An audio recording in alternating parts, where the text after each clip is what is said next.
This presentation covers the personal narrative, what it is, and what you need to do for yours for our class purposes. First, we'll start with what a personal narrative is. A personal narrative is a true personal story that you can enhance through a unique voice and literary technique. So this means you use first-person narration. You use first-person language like I and me and we. So even though this is a true event, it still follows the fiction plot arc. So you begin with an exposition, and this is where you introduce characters, including yourself, conflicts, and setting. And then you continue with a middle, and your middle has a rising action. It has intensification of the conflict, you develop the characters further, and then you have a climax. So this is the highest point in the story. This is where the conflicts come to a head, and then after this point, everything else moves toward the resolution. And then finally, you end with your falling action, which is where you tie your loose ends, and you have a resolution. So it's where you end your story, and the readers have a sense of finality. The personal narrative also has an implied crux, and what this means is it's a reason why the experience is significant. So when you write your personal narratives, you're going to be writing about one experience or event. So this is not an autobiography. You don't start from the day you were born and end today in class. What you do is you pick one experience that you think was significant, and then by the end of the narrative, your reader will have a sense of why you think this is significant. That's called an implied crux. As a reminder, here is the plot arc, and you can refer to this if you get stuck and can't remember the parts of a plot arc. Again, like I said before, it starts with an exposition, so you introduce your conflicts, characters, and setting. Then it goes to the rising action, and this is where your conflicts become greater, they're developed further, we learn more about your characters. The main character, which is you usually, tries to resolve the conflicts but is unable to do so. Then we lead up to the climax, which is number 3, the turning point of the story. So it's the point of the greatest suspense or greatest action in the story. It's where the conflicts come to a boil, where things start to end. And then 4 and 5, falling action and resolution, you tie up loose ends, you start moving toward a conclusion. And then number 5, in the resolution, this is where you provide your reader with your implied crux. This is where you give your reader some idea of why this experience was significant enough to write about. So let's break it down into its parts. We will start with the beginning. You're beginning your personal narrative with a strong lead. What a lead is it's a descriptive detail, it's a rhetorical question, it's a dialogue between characters, it's a startling fact or statistic, or it's a sensory experience where you describe sounds, smells, tastes, things that appeal to the reader's 5 senses. You pick one or more, a combination of these things. It's intended to hook your reader, to make him or her interested in reading, to make him or her want to figure out what happens in the remainder of the story. So when you go to write a lead, you want to write one that's as effective as possible. Like I said before, one that incorporates one or a combination of those types of leads from the previous slide. So let's examine a couple leads and decide which one is most effective. What you're going to do is you're going to pretend that your teacher has assigned you to write a personal narrative about your most embarrassing experience.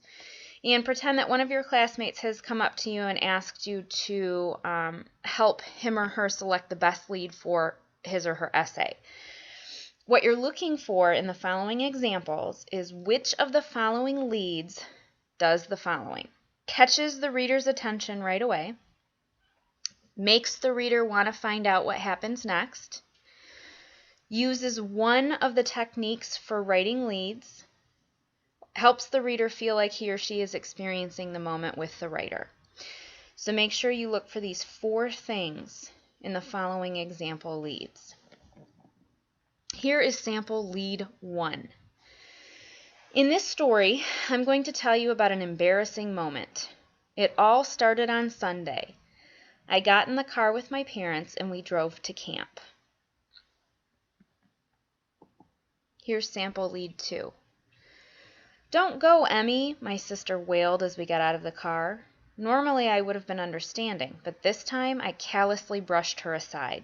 "Don't be silly," I mumbled, hoping that no one else saw what a dope I had for a sister. "I'll only be here for a week." If I had known then what was about to happen, I wouldn't have worried about my sister's pleas. I was about to face my most embarrassing moment ever, and surprisingly, Sarah had nothing to do with it.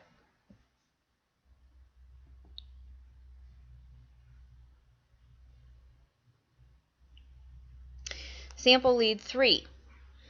We call the final road to camp the roller coaster road. It has more dizzying dips and bumps than a roller coaster, and makes even my stomach feel queasy as we speed by farmhouses and orchards. I silently checked off the landmarks as they went by. Upper Temple Road, Celebration Hill, Taylor's Sawmill. Then we arrived. I had no idea of the embarrassing moment that lay ahead. And finally, sample lead 4. That moment felt as if it lasted forever. As I stood on the mulched path, the neat rows of cabins before me, the stares of other campers and their parents behind me, I could imagine the week. No one would take the time to get to know me or figure out what I was like. Everyone would remember this one moment, this one most embarrassing moment, and would write me off as a hopeless loser. All right, so let's figure out which is the best lead, lead 1, 2, 3, or 4.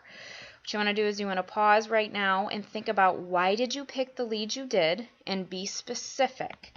So you don't want to say things like, it was good, or it caught my attention. You want to say why it was good, or why it caught your attention.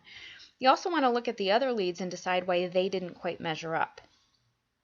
And remember that strong leads are a must-have for a strong personal narrative. This gets your reader interested in what you're going to say.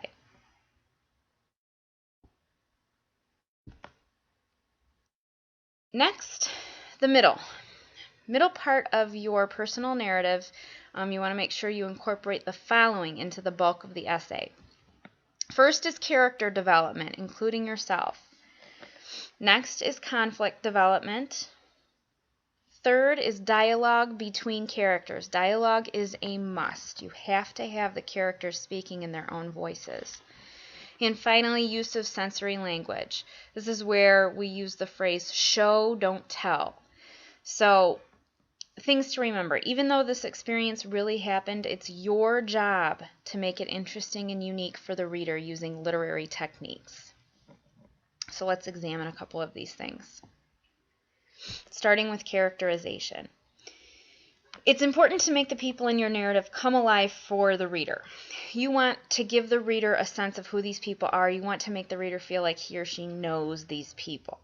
So make sure you demonstrate their strengths, their weaknesses, their physical traits, their personality traits, any quirks or flaws they might have, any difficulties or troubles that they have.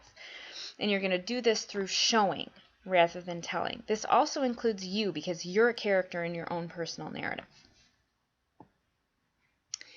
So here's a sample characterization. What you're going to do is you're going to think about the character this paragraph focuses on and describe what is this character like and how do you know that. When she saw me, she stopped. Her ponytail bobbed threateningly, and her eyes tracked me across the cafeteria. When the recess bell rang, I clutched my chess set and dashed to freedom, eager to win the daily tournament of outcasts. Of course, I tripped in front of the whole class. Tennis shoes and sandals stepped around me and over me as I scrambled after pawns and bishops. And there was Lucinda, waiting for me to notice her. She smiled, lifted her shiny patent leather shoe, and slowly, carefully, ground my white queen into the pavement. What you want to do is stop the recording right now. Think about what's this character like and how do you know? How has the writer described this character for us so that we get a sense of what she's like?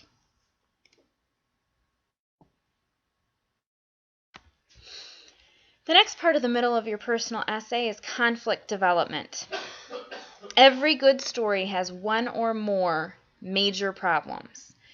You want to develop these conflicts thoroughly. So you'll have internal conflicts. Usually this will focus on you, whatever your internal conflict is. And you can have external conflicts, and this is between you and other characters in your story. It's between you and society. It's between you and nature, or other characters in those things. Other characters versus themselves, versus each other. You can have other characters versus society, etc. When you're developing these conflicts, a couple of things to remember. You want to be clear about who's involved in each conflict. You also want to show how each conflict deepens or worsens as you lead up to the climax. And then you want to build suspense by helping the reader feel the true weight of each conflict. You want the reader to be on the edge of his or her seat, wondering what's going to happen next, anticipating things that are either going to be bad or good as a result of the conflict. Here's a sample paragraph demonstrating conflict development. What you want to do as you read it is think about what is the conflict here, what type is it, internal, external, and what kind of external conflict if it is in fact external. And you also want to think about how does the writer effectively develop this conflict. So what kind of writing choices does the writer make in order to intensify this conflict for the reader?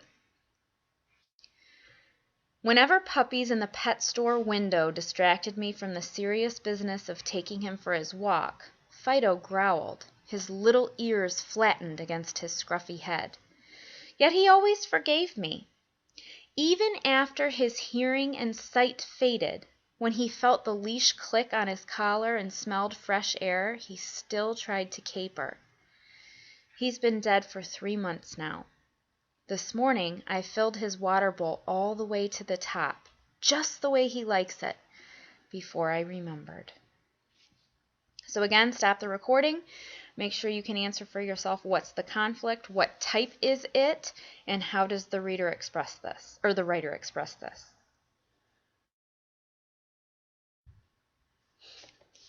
The next part of the middle of your personal narrative is dialogue, very important. Characters need to be interacting with one another. We need to hear from characters themselves. So you don't have to spend a ton of time describing characters. You can also let characters demonstrate who they are for the reader through dialogue.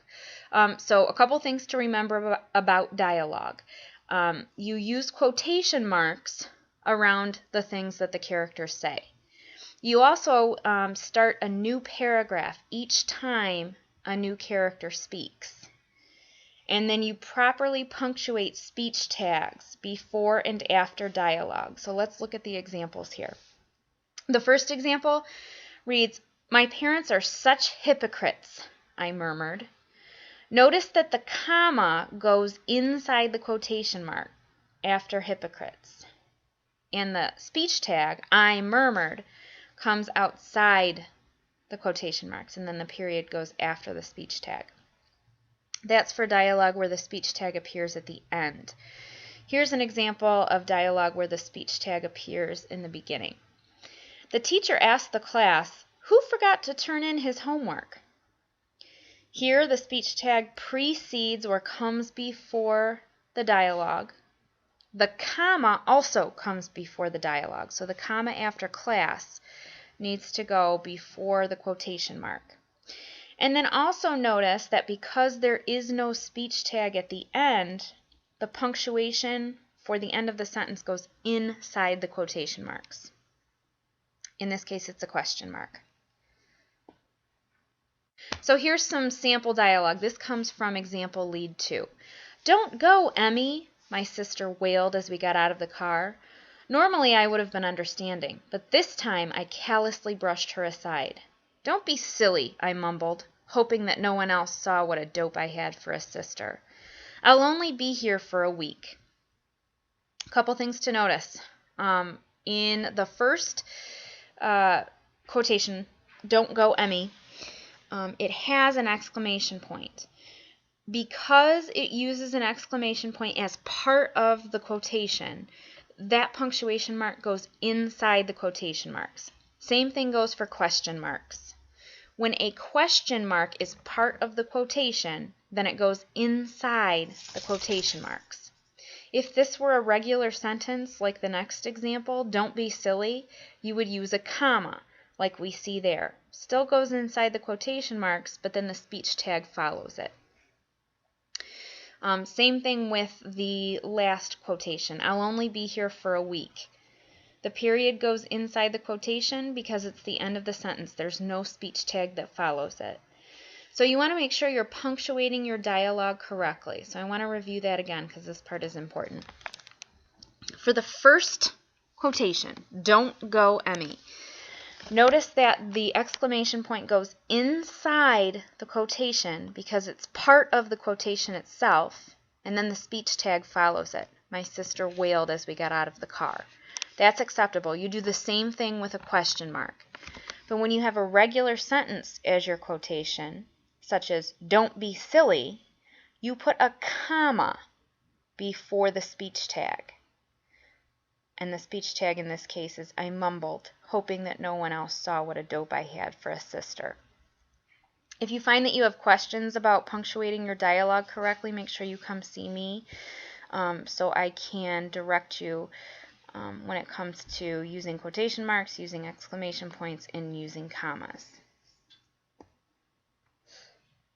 Next part of the middle of your personal narrative is using sensory language, and this is the show don't tell piece that you'll often hear teachers say.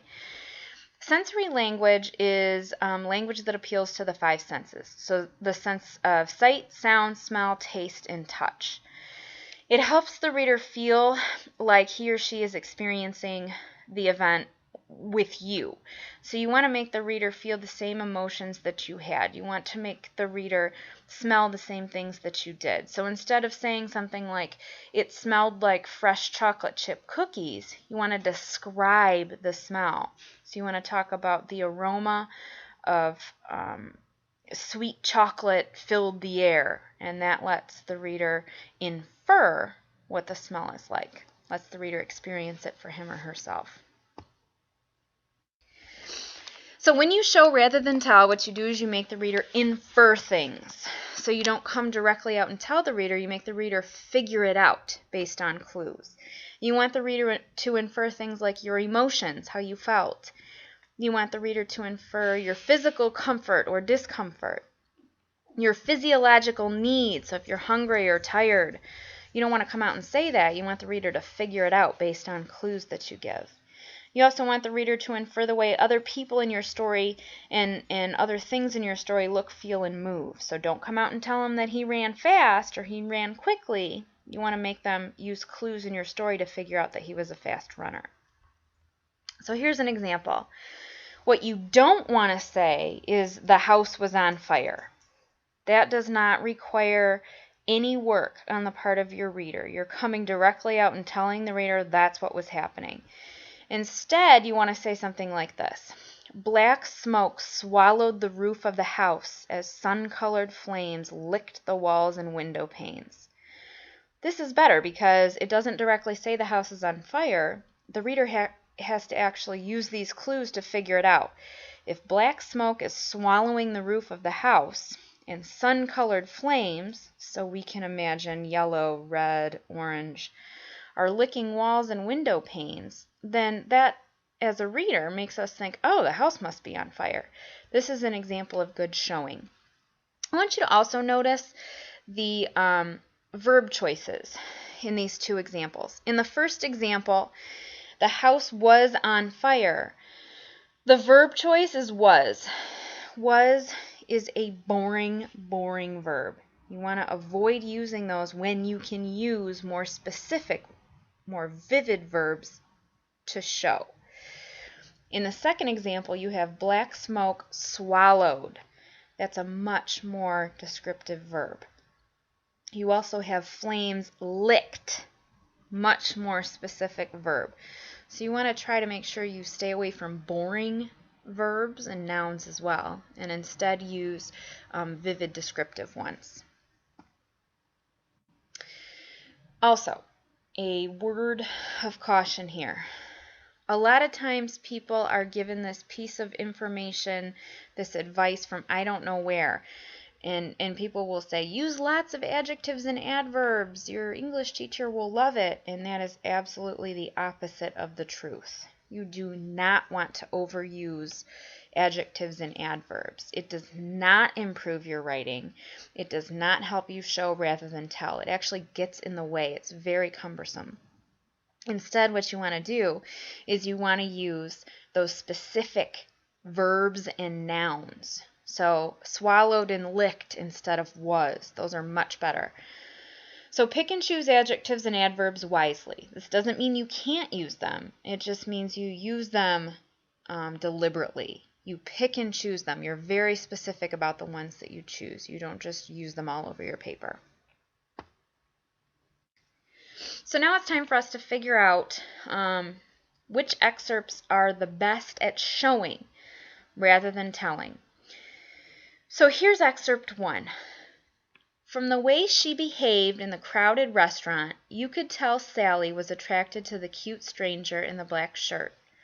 She tried a few things to get his attention, and eventually she thought she succeeded.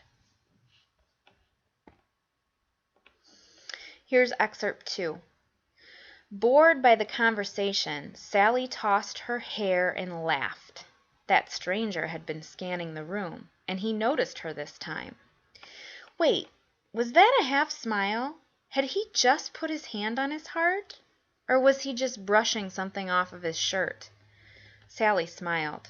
That shirt looks soft. He's kind of cute, her roommate giggled. Sally casually looked away. Oh, I don't know, she said, twirling a curl. She let her eyes rest on the artwork, the flowers, a random face in the crowd, and found another excuse to laugh. Carefully turning her profile, she crossed her legs the way she and her girlfriends had practiced in middle school. That ought to do it, she thought. So your job here is to figure out which one is a better example of showing than the other, excerpt 1 or excerpt 2. So pause the recording, think about why you chose the excerpt you did, and be specific. What was better about that one versus the other? And remember, showing rather than telling is absolutely necessary in a strong personal narrative. Lastly, we come to the end. You want to end your personal narrative the same way an author ends a short story or a novel. You have to tie up loose ends in the following action. So if there's anything that was left unexplained, you want to make sure you explain that for the reader so he or she understands. And then you want to leave the reader with a sense of your crux. Remember, your crux is the implied reason why this experience was significant in your life, why this is worth writing about to you.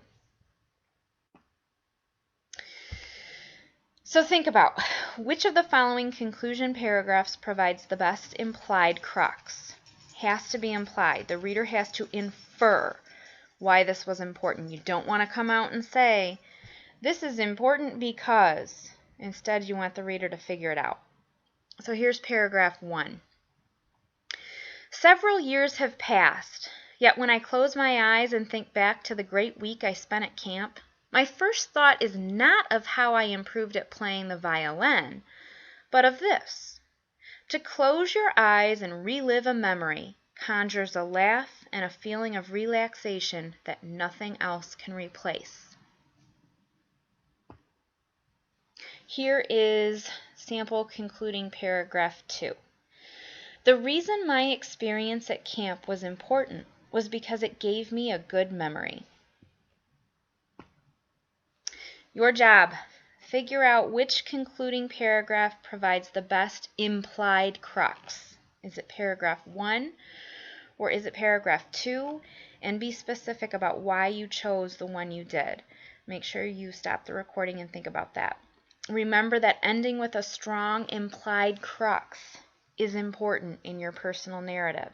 You don't want to come out and tell the reader why this was important. You want him or her to infer it.